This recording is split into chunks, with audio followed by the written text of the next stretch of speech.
Hi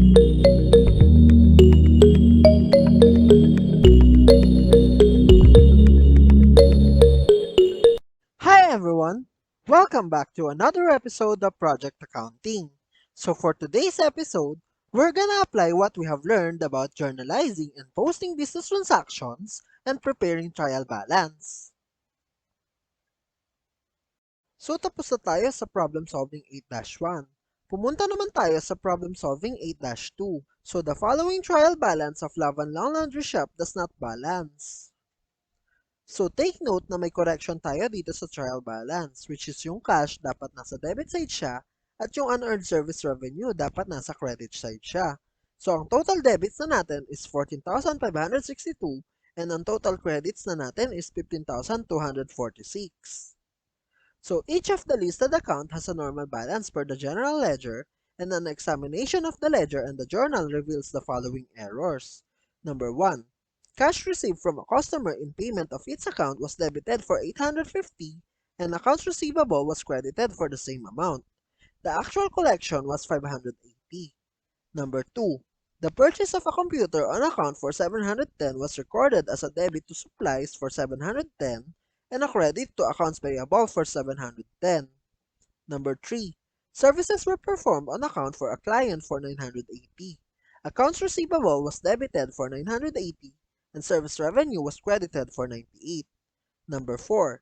A debit posting to salaries and wages expense of 900 was omitted. Number 5. A payment of a balance due for 306 was credited to cash for 306 and credited to accounts payable for 360. Number 6. The withdrawal of 600 cash for owner's personal use was debited to salaries and wages expense for 600 and credited to cash for 600. So the requirement is to prepare a correct trial balance. So para masolve natin itong problem na ito, gumawa tayo ng ganitong table.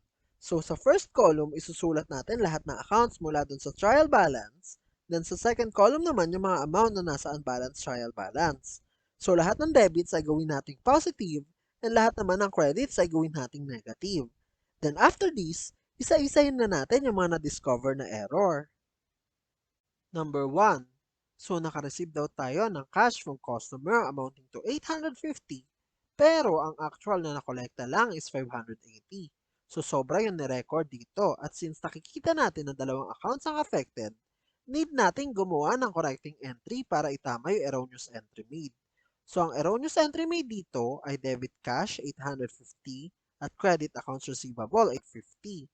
Pero ang should be entry dapat debit cash 580 at credit accounts receivable 580. So sobra yung dinebit sa cash at kinredit sa accounts receivable ng 270. Since sobra ang dinebit sa cash, dapat bawasan ang cash. So para mabawasan ang cash, i-credit natin. And dapat naman dagdagan ang accounts receivable, so magde-debit tayo ng accounts receivable. So ang correcting entry natin for this error ay debit accounts receivable 270 and credit cash 270. So dun sa table natin, since nag-credit tayo ng cash, so minus 270 sa cash. At since nag-debit tayo ng accounts receivable, plus 270 yung accounts receivable natin. Next naman, bumili daw ng computer on account amounting to 710. Pero na-record siya as debit supplies and credit accounts payable. Pero since computer ang binili, hindi dapat supplies ang dinebit, dapat equipment based on trial balance. Since two accounts ang naapektuhan, magpiprepare tayo ng correcting entry. So ang erroneous entry made dito ay debit supply 710 at credit accounts payable 710. Pero ang should be entry dapat ay debit equipment 710 at credit accounts payable 710. So sobra yung supplies kasi hindi naman dapat yun ang dinebit at kulang yung equipment since dapat siya yung dinebit pero hindi na i-record. So ang correcting entry natin is debit equipment 710 para madagdagan yung equipment at credit supplies para maalis yung supplies na dinebit 710. So dun sa table natin, since nag-debit tayo ng equipment, plus 710 yung equipment. And since nag-credit tayo ng supplies, maglalagay tayo ng negative 710 dun sa supplies. Number 3. Services were performed on account for client for 980.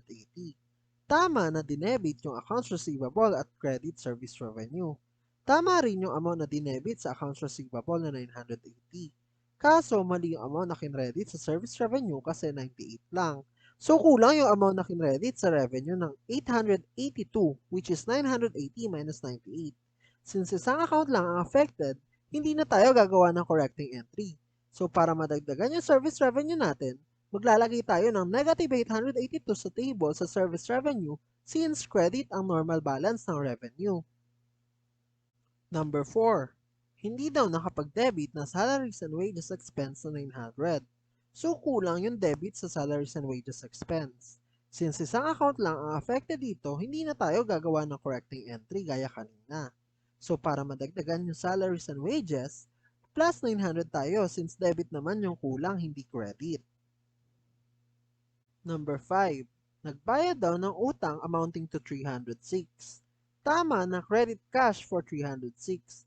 Pero mali na credit din yung accounts payable kasi dapat debit yun since nabawasan yung accounts payable at dapat ang dinamit ng amount is 306 hindi 360.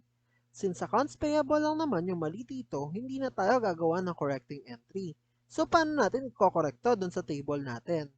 Since nag-credit na accounts payable ng 360 which is hindi naman dapat, so para makorek yon, mag-a-add tayo ng accounts payable na 360 para ma-debit yon. And then, magpa-plus tayo ng 306 ulit para ma-debit natin yung tamang amount na binayaran natin which is 306. So last na na-discover na error is nag-withdraw daw ng 600 for personal use. Kaso, dinebit siya sa salaries and wages which is mali kasi hindi naman ito salary na owner at hindi sa account na ito nilalagay yung mga withdrawals ng owner. Since two accounts ang naapektuhan, magpe-prepare tayo ng correcting entry. So ang erroneous entry may dito ay debit salaries and wages 600 at credit cash 600. Pero ang should be entry ay debit owner's drawing 600 at credit cash 600. So, sobra yung salaries and wages kasi hindi naman dapat yung dinebit at kulang yung owner's drawing since dapat siya yung dinebit pero hindi siya na-record. So, ang correcting entry natin is debit owner's drawing 600 para madagdagan yung drawings at credit salaries and wages 600 para mabawasan yung expense. So, dun sa table natin, since nag-debit tayo ng owner's drawings, so magdadagdag tayo ng 600 sa owner's drawings. And since nag-credit tayo sa salaries and wages, maglalagay tayo ng negative 600 sa salaries and wages. So nailagay na natin yung mga idadagdag at ibabawas natin sa trial balance. So ang gagawin na natin is kunin yung mga balance after nitong mga dinagdag at binawas natin. So sa cash, 3,140 minus 270, so 2,870. Accounts receivable, 2,812 plus 270 is 3,082. Supplies, 1,200 minus 710 is 490. Then equipment, 2,600 plus 710 is 3,310. Then accounts payable, negative 3,666 plus 360 plus 306 is negative 3,000. Then unearned revenue, negative 1,100 yung balance niya. Then owner's capital, negative 8,000. Then owner's drawings, 800 plus 600 is 1,400. Then service revenue, negative 2,400 minus 882 is negative 3,362. Then salaries and wages, 3,200 plus 900 minus 600 is 3,500. And utilities expense, 810. So, nakuha na natin yung mga balanse. So, pwede na natin i-prepare yung correct trial balance. So, isulat na natin yung name ng business. So, Laban Lang Laundry Shop, trial balance, then July 31, 2021. Tapos, isulat na natin yung debit and credit amount sa kani-kaniyang column. So, cash, 2,870 debit. Then, accounts receivable, 3,082 debit. Then, supplies, 490 debit. Then, equipment, 3,310 debit. Then, accounts payable, 3,000 credit. Then, unearned service revenue, 1,100 credit. Then, owner's capital, 8,000 credit. Then, owner's drawings, 1,400 debit. Service revenue, 3,362 credit. Salaries and wages expense, 3,500 debit. And utilities expense, 810 debit.